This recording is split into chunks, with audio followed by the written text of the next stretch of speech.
আজকে আকাইমপুর মিনি কিচেনে অনেক বাজার করা হয়েছে। কি বাজার করলাম সাথে থেকে পুরো ভিডিওটা দেখো। আর যারা ভয়েস দিতে পারো না তাদের জন্য আজকের ভিডিওতে কিছু টিপস রয়েছে, ওইগুলো দিচ্ছি। তার আগে বলি কি বাজার করেছি।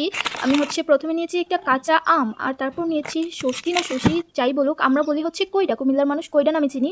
তারপর আছে ছোট্ট মিনি কিউট একটা ফুলকপি। ফুলকপিটা কিন্তু দেখতে অনেক কিউট, এটা আমার অনেক পছন্দ হয়েছে। আর তারপর নিয়েছি অনেকগুলো আলু, প্রায় 50 কেজি আলু নিয়েছি। তারপর 20 কেজি নিয়েছি পেঁয়াজ নেওয়ার পর আস্তা বড় একটা 10 কেজি ওজনের রসুন নিয়েছি। এগুলো আমার শুকনো বাজার শেষে কাঁচা বাজার দেখাচ্ছি, ওইগুলো বলতে হবে না, ওইগুলো দেখলেই বুঝবা। আর আমি মাছের নাম জানিও না, তাই এগুলো বলবো না। এতক্ষণে তোমাদেরকে বলি তোমরা কিভাবে ভয়েস দিবা। হ্যাঁ, ভয়েস দিতে গেলে অনেকেই দেখি যে ভয়েসটা যখন ভিডিও করার সময় পেছন থেকে কথা বলে ওইভাবে ভয়েসটা ক্লিক করে। এভাবে করলে কিন্তু ভয়েসটা খুব একটা ভালো শোনায় না, আশেপাশের অনেক চিল্লাচিল্লির আওয়াজ শোনা যায়, নয়েজ শোনা যায়। এগুলো ব্যাপার না, কিন্তু ভয়েসটা ক্লিয়ার আসে না। তো আপনারা তার জন্য কি করবেন, অবশ্যই মাউথ স্পিকার ইউজ করবেন। ওইটা যদি না থাকে তাহলে যে হেডফোন নেবেন। হেডফোনের মধ্যে যে মাউথ স্পিকারটা থাকে ওইটা মুখের কাছে নিয়ে, একদম কাছে নেবেন না। ওই দিন একজন আপু দেখলাম হয়তো বা হেডফোন দিয়েই করছে, কিন্তু মুখের খুব কাছে নিয়ে গেছে, যার কারণে তার শ্বাস প্রশ্বাসের আওয়াজটা বাড়ি খেয়ে মানে খুব বাজে শোনাচ্ছিল ভয়েসটা। তো এরকম করবেন না, একটু দূর থেকে ধরবেন।